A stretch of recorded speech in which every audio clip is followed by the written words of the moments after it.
President Barry Jagdeo urges Hindus to focus on the qualities of family on the occasion of Diwali as the country strives to move forward. The 2008 mid-year report shows a growth in various sectors even in the face of the global food and financial crises. And the National Assembly passes a law that recognizes the recent successes of the joint services in fighting crime and allows government to design incentive programs. And of course, we will bring you the latest sporting action in a Diamond Mineral Water NCN Sport News. Good evening, I am Janelle Prasad. And I'm Paul Moore. With this delayed half-hour edition of the 6 o'clock news for today, Tuesday, October 28, 2008. Paul? Thanks, Janelle.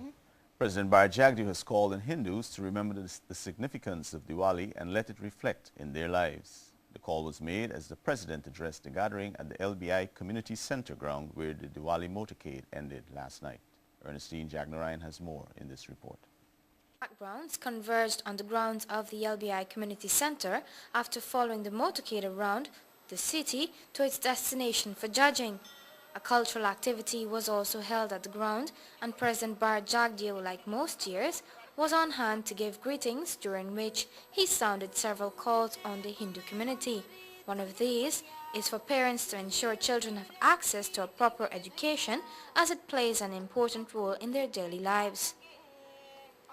I want to urge you, since we think our children are so important, and every year I see us saying that they're the dias of our lives, that we give them all the opportunities in this life to be the best persons they can.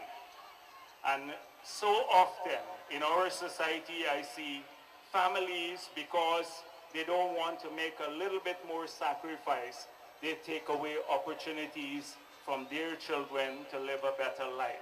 We must never let that happen.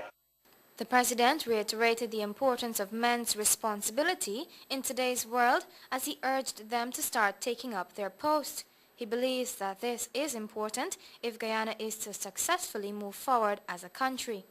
So I hope that we use this night, that we use the lesson of Diwali to brighten the lives of our children, our families, and that the men, especially the men who are here, that they take responsibility for their family and for their lives, because too often the problems of this society are linked to people not taking responsibility. Additionally, he also pointed out that women need to be respected more. We must also ensure that the people who nurture our children, the women, our mothers and sisters, that they are treated with respect. Today, I see almost a form of glorification of alcoholism, but it's been proven that alcoholism has led to some of the most violent types of abuses within our family. So I hope that we don't spend tonight alone and go away, and that we enjoy the rituals here and the fantastic music and all these floats, but that we also start struggling against those things that destroy the core of who we are as Hindus. The gathering was entertained by performances of several dance troupes, songs and other musical items. The colorful night concluded with the Dharmic Nayajaman cupping the $200,000 cash prize and a trophy sponsored by the Guyana Bank for Trade and Industry. Deepavali or Diwali is a lighting festival during which the Universal Mother is worshipped as Mahalakshmi. It is celebrated annually by Hindus on the darkest night in the month of Kartik, and this auspicious occasion is marked with prayers and the lighting of diyas filled with ghee. Ernestine Jagnarayan reporting for the NCN 6 o'clock news. Thank you, Ernestine.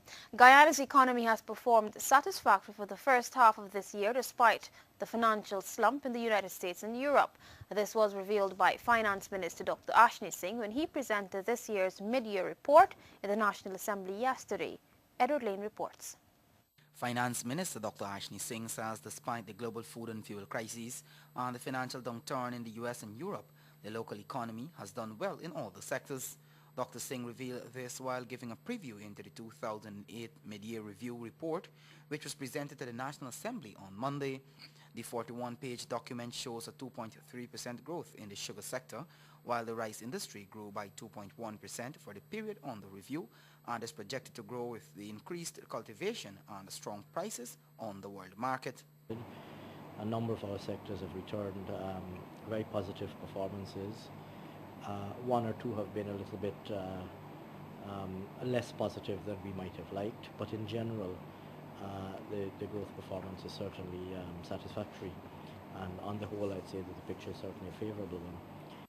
Another sector on the review was the finance, which reflects an 8.5% expansion that the minister attributed to the increased activities and expansion of financial institutions.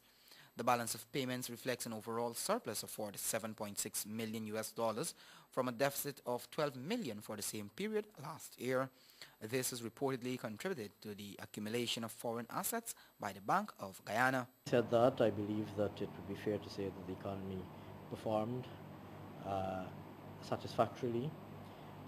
We continued, I believe, to see the results of our efforts to diversify the economy, to strengthen our traditional sectors, to modernize them with appropriate interventions, and also to facilitate growth in a number of new and emerging sectors. However, there was a decline in the manufacturing sector while the distribution sector continues to grow by 11%, consistent with an increase in the importation of goods and local agricultural production. The transport and communications sectors also grew by 4.5%, but Minister Singh says the second half review may not achieve all the set targets, taking into account the current global financial crisis. The report is now in the hands of the members of Parliament to study and will come up for debate later this year. Edward Lane, the 6 o'clock news.